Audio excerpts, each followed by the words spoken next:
Today we have something a little different for you. Over the next several weeks, we will be showcasing our top 5 episodes of all time. Enjoy the episode and be sure to join us next week to hear the rest.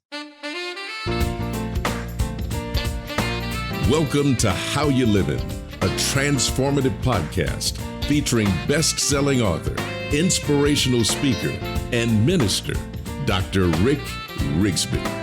And now, Dr. Rick.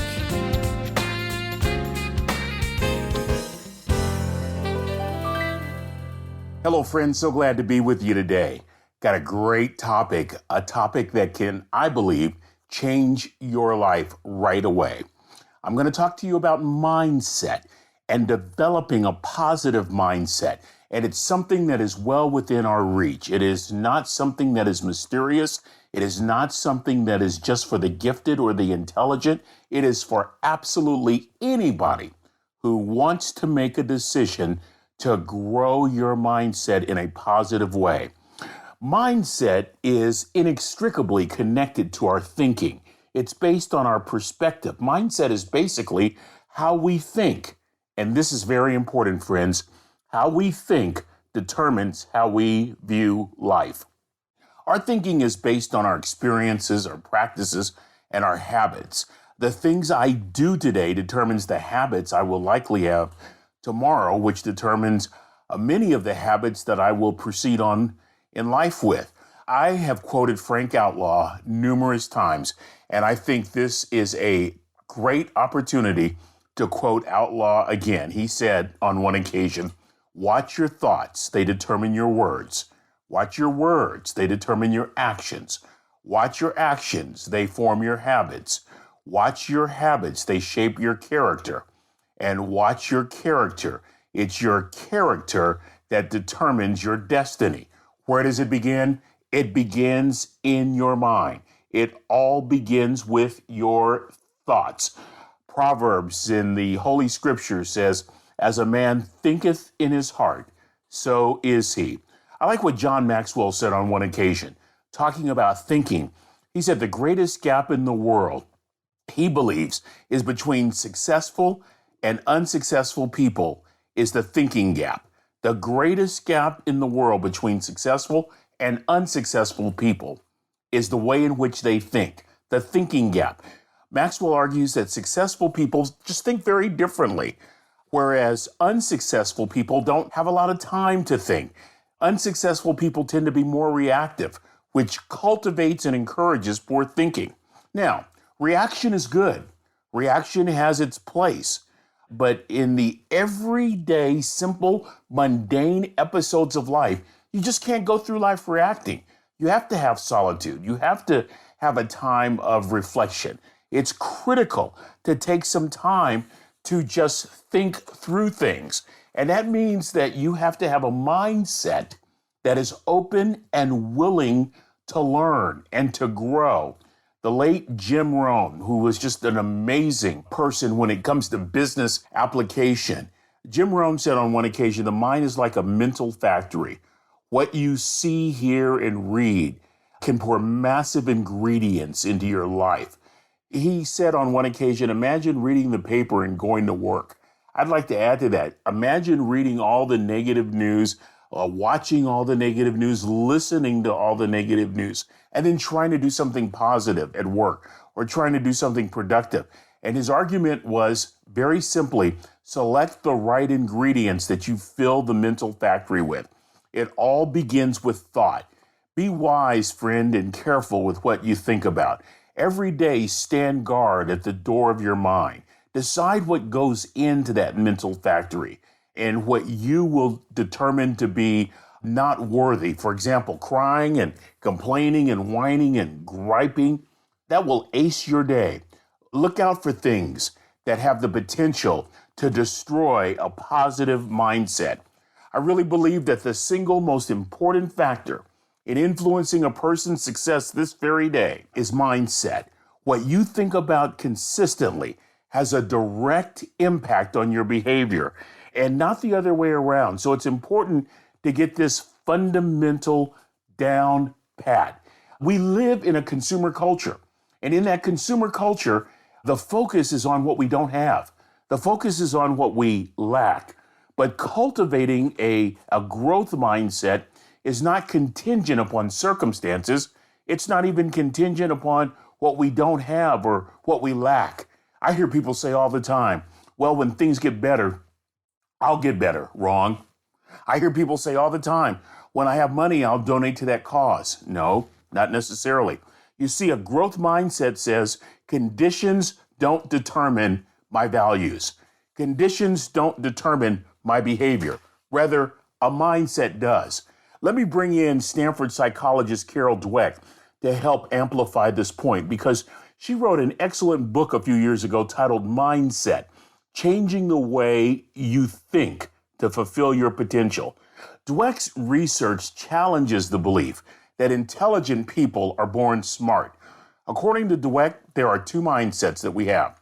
We either have a fixed mindset or we have a growth mindset. The fixed mindset, these are people that believe their abilities are fixed, limited. They seek easy tasks that bolster their ego. And if things don't go their way, their confidence cracks and they refuse to adjust course. Think about this in comparison. People with a growth mindset believe that their abilities and skills can be developed. They are open to learning and tackling problems. They chart new courses and are constantly stretching themselves and challenging themselves to grow. Dweck says people with a growth mindset don't just seek challenges, they thrive on seeking challenges. The bigger the challenge, the more they stretch. And she says nowhere can that be seen more than in the world of sports. Basketball great Michael Jordan is a classic example of a person with a growth mindset. I watched that series. I know many of y'all watched the series The Last Dance that chronicles Jordan and the Chicago Bulls and their quest for success. Jordan, it's important to remember, is a human being who had good talent, but he transformed himself into arguably the greatest basketball player ever. He wasn't born with raw talent. He wasn't even born a champion. How did he do it? Mindset. His mindset to improve, to grow, to stretch, to make greatness dominant, prominent, preeminent, zenith, number one, top drawer, top shelf. As one commentator wrote, Jordan is a living example of how greatness is not born but self-nourished. Greatness is the inevitable outcome that blooms from a growth of mindset. Dweck added, we like to think of our champions and idols as superheroes who are born different from us. We don't like to think of them as ordinary people who made themselves extraordinary. Oh, baby, that's a really good point. It reminds me that anybody, absolutely anybody, regardless of circumstances, regardless of background, regardless of conditions, can develop a growth mindset. Friends, I want to ask you a question. Are you not happy with your current mindset? Is it passive? Is it reactive? Inconsistent? Constantly affected by circumstances? Just like those who've mastered a musical instrument or trained for years to be part of an astronaut crew or developed into an elite athlete, we can develop a growth mindset if we're willing to pay the price. Listen to a couple of these characteristics of those who have a growth mindset. I find these fascinating and also instructive and helpful. Number one, people that have a growth mindset, they really fundamentally have convinced themselves that failure is part of the journey. It's part of the process. It's not fatal. Setbacks are just part of the process of getting better. And those setbacks demand a particular response. You know, I have often said that failure can be our greatest personal trainer. Why? Setbacks force you to be honest. After you've blamed everybody that you can blame, after you have constantly lied to yourself about how you try to improve, you still have to look at yourself in the mirror and ask yourself one fundamental question. Did I really honestly do everything I could possibly do? failure is a great personal trainer. Consider this quote from Michael Jordan. Quote, "I've missed over 9,000 shots in my basketball career. I've lost almost 300 games. 26 times I've been trusted to take the game-winning shot and missed. I have failed over and over and over again in my life, and that's why I succeed." Oh, my goodness. You see, greatness comes with a price. Often that price is gift wrapped in the wrapping paper of setbacks, in the wrapping paper of disappointments, in the wrapping paper of failures. Failure is part of the process. You know what another characteristic is of those with a growth mindset? Number 2, a person with a growth mindset has a singleness of purpose. You know what I recall all during Michael Jordan's career? He was often asked to offer his opinion on race relations or social justice, and he never did.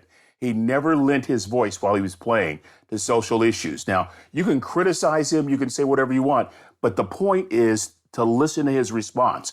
He said, "When I played, I had one focus, to be the best basketball player I could possibly be."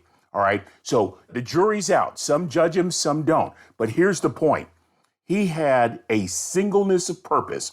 I'll never forget reading Napoleon Hill's book, Think and Grow Rich. And he said, the truly, truly successful people, they take failure in stride and they have a singleness of purpose and a burning desire to accomplish that purpose. That was Michael Jordan. Dr. Dweck said the passion for stretching and sticking to it, even when things break down, even when things are not going well, even in the midst of chaos, if you can stick to it, that's the hallmark of the growth mindset. And then the final characteristic that I want to highlight is that those who have a growth mindset, they practice, practice, practice, practice, practice. There's this great story after an NBA game. I really believe it was in the divisional playoffs that the Bulls lost. Michael Jordan said to his trainer, "I'll see you at the gym tomorrow." There's another story about the San Francisco 49ers. They had just won a Super Bowl with Steve Young as the quarterback and Jerry Rice, one of the wide receivers, the great Jerry Rice. And a couple of days after the Super Bowl, Steve Young says he goes back to the 49ers training facility in Redwood City, California. No cars there, but he looks out the back window and he sees Jerry Rice running gassers, sees Jerry Rice running sprints just a couple days after the Super Bowl. Great people continue to grow. They continue to develop. They continue to work at their craft. I am so impressed by this researcher at Florida State.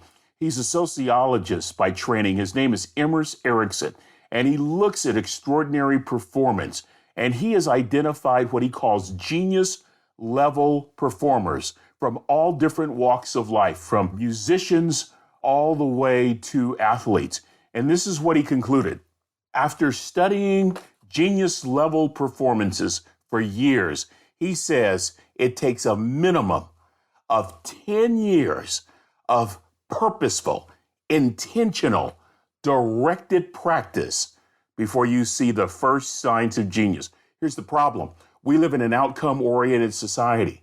An outcome-oriented society says, I want it, and I want it now because the commercials can tell me I can lose 50 pounds in one weekend. The commercials can tell me that I'll be an NBA player in 1 month. There are television shows that say I'll be an instant singer and a huge star after this 6-week run. And so we focus on the outcome where the real genius is the process filled with setbacks that force us to be honest, that place a demand upon us to keep growing, to keep stretching, to keep learning, to keep practicing. And so, friends, all of these are within our grasp. I mean, just think about it. Failure, just a mindset that says, you know what, failure is part of the process. A mindset that says, you know what, for a season of my life, I'm going to have a singleness of purpose. And then I'm going to practice. Matter of fact, I'm going to do more than expected. I'm going to work on the basics. I like that word, basics. It was former Pittsburgh Steelers coach Chuck Noll who said on one occasion, champions are champions, not because they do extraordinary things, but because they do ordinary things better than anybody else. You know, I was taught that by a third grade dropout daddy. He said to me on one occasion, "Do you want to be great?" I said, "I do, Daddy." He said, "Why?" I said, "So I can be rich." My daddy said, "Wrong answer." He says, "You ought to be great for one reason, to elevate those around you." So I asked you again, "Son, do you want to be great?" I said, "Yes, Daddy." He said, "Why?" And I reluctantly said, "So that I can make those around me better, that I could elevate others." My dad was right. My dad told me when I was just a kid that if you work on elevating those around you, the money will take care of itself. But the heart of his advice for us to be great all centered on that notion of basics. I can remember a third grade dropout daddy, wisest man I ever met in my life, saying, if you can execute the basics better than anybody else, you'll grow, you'll stretch, you'll do things that others won't do. My dad, in his simple wisdom, was teaching me not to have a fixed mindset of passivity and inconsistency. My dad was teaching me to have a growth mindset, committed to developing and learning, regardless of the pain, regardless of the setbacks. And friends, it is well within all of our reach, isn't it? I want you to think about this for just a few days. I want to choose a growth mindset to accomplish the goals that I've set out to accomplish, goals that are important to me. In order to do that, I want to start today by realizing that failure is not fatal, that I'm going to choose a singleness of purpose with a burning desire to accomplish that purpose, and I'm going after it every single day, regardless of situations and regardless of circumstances. Let's work on that together, and let's watch some different outcomes take place. Oh, friend, I've enjoyed this time. I'm encouraged. I'm uplifted to change my mindset. Until we meet again, this is Dr. Rick asking you the most important question I can ask today. How you living? Are you ready to make an impact in your world right now? Do you want to stop existing and start living your best life right now? Dr. Rick wants to give you the first chapter of his best-selling book, Lessons from a Third Grade Dropout, absolutely free. Just go to www.rickrrigsby.com/free gift to get the print or audiobook right now. This is thepodcastfactory.com.